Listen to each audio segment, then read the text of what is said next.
প্রিয় দর্শক, আজকের ভিডিওতে আমি আপনাদেরকে দেখাবো বাংলাদেশের সবচেয়ে 5 জন পাওয়ারফুল মন্ত্রীর তালিকা। যে 5 জন মন্ত্রীর পাওয়ার অন্যান্য মন্ত্রী থেকে অনেক বেশি এবং এরা বেশিরভাগ সময় মিডিয়ায় আলোচিত হয়ে থাকেন। তো চলুন আজকের ভিডিওতে বাংলাদেশের সবচাইতে 5 জন পাওয়ারফুল মন্ত্রীর সাথে আপনাদের পরিচয় করিয়ে দিই।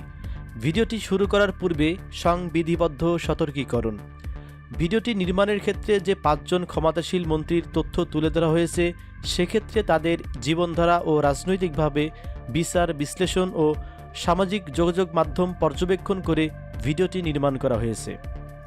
তো চলুন এবার মূল ভিডিওতে যাই। বাংলাদেশের সবচেয়ে পাওয়ারফুল মন্ত্রীর মধ্যে 5 নম্বরে অবস্থান করছে পররাষ্ট্রমন্ত্রী আবুল কালাম আব্দুল মোমেন। তিনি একজন বাংলাদেশি অর্থনীতিবিদ এবং কূটনীতিবিদ। তিনি 2009 সালের আগস্ট থেকে 2015 সালের অক্টোবর পর্যন্ত জাতিসংঘে নিযুক্ত বাংলাদেশের স্থায়ী প্রতিনিধি হিসাবে দায়িত্ব পালন করেন। মোমেন 1947 সালের 23শে আগস্ট বাংলাদেশের সিলেটে জন্মগ্রহণ করেন। তার পিতা আবু আহমদ আব্দুল হাফিজ ছিলেন সিলেট জেলা মুসলিম লীগের প্রতিষ্ঠাতা। তার মা সৈয়দা সাহার বানু ভাষা আন্দোলনের অন্যতম সংগঠক এবং সিলেট নারী জাগরণের অগ্রদূত। পররাষ্ট্রমন্ত্রী আব্দুল মোমিন বাংলাদেশের অন্যান্য মন্ত্রীদের থেকে অনেক বেশি ক্ষমতাবান একজন মন্ত্রী। তার একটি কল কোনো দফতরে আসা মানেই সেই দফতরের সকল অফিসার নড়ে চড়ে বসেন। তিনিও প্রধানমন্ত্রী শেখ হাসিনার খুবই একজন আস্থাভাজন মন্ত্রী। সে হিসাবে বলতে পারি পররাষ্ট্রমন্ত্রী আব্দুল মোমিন বাংলাদেশের অন্যান্য মন্ত্রীদের থেকে অনেক বেশি পাওয়ার হোল্ড করে থাকেন। বিসমিল্লাহির রহমানির রহিম। আসসালামু আলাইকুম। বিশেষ করে আমার প্রবাসী ভাই বোনেরা যারা দেশে ফেরত এসে আপনার কর্মবিহীন অবস্থায় বেশ কষ্টে আছেন, আপনারা জেনে খুশি হবেন মাননীয় প্রধানমন্ত্রী শেখ হাসিনা সবসময় প্রবাসী বান্ধব। বাংলাদেশ সরকার বলে না, আপনাদের সাহায্য করার জন্য যা যা প্রয়োজন আমরা আমাদের মাথায় সবসময় সেইগুলো বলবৎ আছে। আব্দুল মোমিনকে আপনার কেমন লাগে সেটি কমেন্ট করে জানাবেন। বাংলাদেশের সবচাইতে পাওয়ারফুল মিনিস্টার হিসাবে আজকের ভিডিওর 4 নম্বরে অবস্থান করছে দীপু মনি। দীপু মনি একজন বাংলাদেশি নারী রাজনীতিবিদ, বাংলাদেশ সরকারের বর্তমান শিক্ষামন্ত্রী এবং সাবেক পররাষ্ট্রমন্ত্রী। তিনি বাংলাদেশের প্রথম নারী পররাষ্ট্রমন্ত্রী ও প্রথম নারী শিক্ষামন্ত্রী হিসাবে পরিচিত পান। এছাড়া তিনি বাংলাদেশ আওয়ামী লীগের যুগ্ম সাধারণ সম্পাদক হিসাবে দায়িত্ব পালন করছেন। তিনি প্রধানমন্ত্রী শেখ হাসিনার খুবই আস্থাভাজন একজন মন্ত্রী। সেই সাথে তিনি বিপুল পরিমাণ পাওয়ার হোল্ড করে থাকেন। তিনি তার নিজের যোগ্যতা দক্ষতার মাধ্যমে শেখ হাসিনার আস্থাভাজন হয়েছেন এবং একজন সফল মন্ত্রী হিসাবে বাংলাদেশে বেশ পরিচিত পেয়েছেন। শিক্ষামন্ত্রী দীপু মনিকে যদি আপনি মিনিস্টার হিসাবে অনেক ভালোবেসে থাকেন তাহলে অবশ্যই কমেন্ট করে জানাবেন। মেয়াদ উত্তীর্ণ এইসব ঐক্য ফ্রন্ট, যুক্ত ফ্রন্ট, এইসব তথাকথিত বাপে তাড়ানো মায়ে খেদানো নেতৃবৃন্দ, জনগণ প্রত্যাখ্যাত নেতৃবৃন্দ, তাদেরকে দিয়ে বাংলাদেশের উন্নয়ন অগ্রযাত্রা গণতন্ত্র কোনোদিনও নিরাপদে মহাসড়কে চলতে পারে না। বাংলাদেশকে তার অভীষ্ট লক্ষ্যে পৌঁছে দিতে হলে তার জন্য প্রয়োজন শেখ হাসিনার সরকার এবং তাই আমাদের দরকার বারবার শেখ হাসিনার সরকার। বাংলাদেশের পাওয়ারফুল মন্ত্রী হিসেবে 3 নম্বরে অবস্থান করছে জনপ্রশাসন মন্ত্রী ফরহাদ হোসেন। ফরহাদ হোসেন দুদুল একজন বাংলাদেশি অধ্যাপক এবং রাজনীতিবিদ। তিনি 2014 সালের ডিসেম্বরে অনুষ্ঠিত সংসদ নির্বাচনে খুলনা বিভাগের মেহেরপুর জেলার মেহেরপুর 1 আসন থেকে বাংলাদেশ আওয়ামী লীগের নির্বাচিত সংসদ সদস্য। বাংলাদেশের সকল ডিসি, সচিব ও আমলারা তার অধীনেই থাকেন, অর্থাৎ বাংলাদেশের অ্যাডমিন ক্যাডারগুলো নিয়ন্ত্রণ করে থাকেন জনপ্রশাসন মন্ত্রী ফরহাদ হোসেন। তিনি খুবই নম্র, ভদ্র এবং শিক্ষিত একজন মানুষ এবং সেক্ষেত্রেও তিনি অনেক বেশি পাওয়ার হোল্ড করে থাকেন। ব্যক্তিগতভাবে আপনি জনপ্রশাসন মন্ত্রী ফরহাদ হোসেনকে যদি পছন্দ করে থাকেন বা ভালোবেসে থাকেন তাহলে অবশ্যই কমেন্ট করে জানাবেন। আমাদের হাজার বছরের শ্রেষ্ঠ বাঙালি মুক্তিযুদ্ধের মহানায়ক জাতির পিতা বঙ্গবন্ধু শেখ মুজিবুর রহমান 7ই মার্চে ঐতিহাসিক রেসকোর্স ময়দানে বলেছিলেন, এবারের সংগ্রাম মুক্তির সংগ্রাম।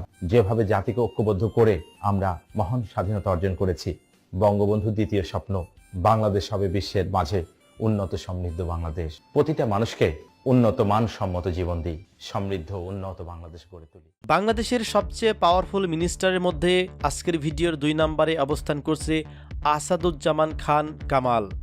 আসাদুজ্জামান খান কামাল বাংলাদেশের স্বরাষ্ট্রমন্ত্রী এবং আওয়ামী লীগের একজন রাজনীতিবিদ। তিনি নবম জাতীয় সংসদে ঢাকা 11 এবং দশম ও একাদশ জাতীয় সংসদে ঢাকা 12 আসন থেকে নির্বাচিত হন। 1971 সালে তিনি বাংলাদেশের স্বাধীনতা যুদ্ধে অংশগ্রহণ করে স্বয়ংক্রিয়ভাবে যুদ্ধ করেন। স্বরাষ্ট্রমন্ত্রী আসাদুজ্জামান খান কামাল খুবই ঠান্ডা মাথার একজন মানুষ এবং খুবই বিচক্ষণ। পুলিশ, বিজিবি সহ বাংলাদেশের গুরুত্বপূর্ণ আইন শৃঙ্খলা রক্ষাকারী বাহিনী তার মন্ত্রণালয়ের অধীনে কাজ করে থাকেন এবং তিনি প্রধানমন্ত্রী শেখ হাসিনার খুবই আস্থাভাজন একজন মন্ত্রী। স্বরাষ্ট্রমন্ত্রী আসাদুজ্জামান খান কামালের একটি ফোন কোনো দপ্তরে আসা মানেই সেই দপ্তরের সকল অফিসার নড়ে চড়ে বসেন। তিনি বাংলাদেশ থেকে জঙ্গিবাদ ও সন্ত্রাসবাদ দমনে বেশ সফলতা অর্জন করেছেন। সে হিসাবে বলতে পারি স্বরাষ্ট্রমন্ত্রী আসাদুজ্জামান খান কামাল মন্ত্রী হিসাবে বিপুল পরিমাণ ক্ষমতা হোল্ড করে থাকেন। আপনি যদি স্বরাষ্ট্রমন্ত্রী আসাদুজ্জামান খান কামালের একজন ভক্ত হয়ে থাকেন বা তাকে ভালোবেসে থাকেন, তাহলে অবশ্যই কমেন্টে আপনার মন্তব্যটি জানাবেন। সর্বকালের সর্বশ্রেষ্ঠ বাঙালি, শুরুর থেকেই তিনি চিন্তা করতেন বাংলাদেশকে নিয়ে। আমরা অসমাপ্ত আত্মজীবনীর থেকে এই যে ক্ষণজন্ম প্রবৃষ্টি, বাংলাদেশের মহানায়ক, তার জন্ম না হলে হয়তো আমরা এ দেশ পেতাম না। সেটা আমরা সবাই আমাদের উপলব্ধিতে আছে, চেতনায় আছে। সবাই বাঁধ ভাঙ্গা স্রোতের মতন বঙ্গবন্ধু যা বলছেন তাই করছেন। বঙ্গবন্ধু যেখানে যা হুকুম দিচ্ছিলেন তাই হচ্ছিল। বঙ্গবন্ধু কিন্তু সম্পূর্ণ সিস্টেমেটিক আন্দোলনে বিশ্বাস করতেন।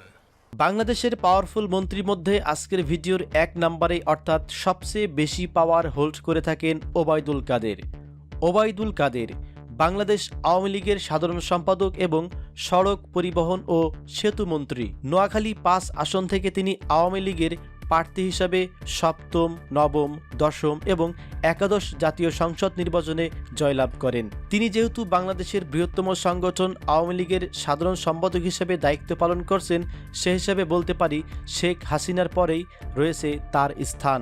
অর্থাৎ দলের বিষয়ে কোনো সিদ্ধান্ত নিলে মাননীয় প্রধানমন্ত্রী শেখ হাসিনা ওবায়দুল কাদেরের সঙ্গে বৈঠক করেন। এছাড়াও মন্ত্রী ওবায়দুল কাদের প্রধানমন্ত্রী শেখ হাসিনার সাথে সবসময় সাংগঠনিকভাবে যোগাযোগ করে থাকেন। তিনি শেখ হাসিনার অতি আস্থাভাজন ব্যক্তি বলেই তাকে আওয়ামী লীগের মতো বৃহত্তম একটি সংগঠনের সাধারণ সম্পাদক পদে পদোন্নয়ন করেছেন। এই যে মানুষগুলো দাঁড়িয়ে আছে অসহায়, কতদিন এরা খায়নি, আমরা এসছি ওদের জন্য কিছু করতে। আজকে তাদের এই কষ্ট আরো বেড়ে গেছে। এদেরকে সহযোগিতা করতে হবে। সময়ের কোন ঠাসা এই কর্মীদেরকে মূল্যায়ন করুন। কর্মীরা বাঁচলে আওয়ামী লীগ বাঁচবে। কর্মীরা বেঁচে ছিল বলেই শেখ হাসিনা 11 কারাগার থেকে মুক্তি পেয়েছিলেন। সেক্ষেত্রে বলতে পারি বাংলাদেশ সরকারের এই মন্ত্রী বিপুল পরিমাণ পাওয়ার হোল্ড করে থাকেন। তো প্রিয় দর্শক, আজকের ভিডিওতে যে 5 জন পাওয়ারফুল মন্ত্রীর তালিকা প্রকাশ করলাম, এই 5 জন পাওয়ারফুল মন্ত্রীর মধ্যে কোন মন্ত্রীকে আপনার সবচেয়ে বেশি ভালো লাগে সেটি অবশ্যই কমেন্ট করে জানাবেন এবং পরবর্তীতে কী ধরনের ভিডিও পেতে চান সেটিও কমেন্ট করে জানাবেন। সকলে ভালো থাকবেন, সুস্থ থাকবেন। ধন্যবাদ সবাইকে।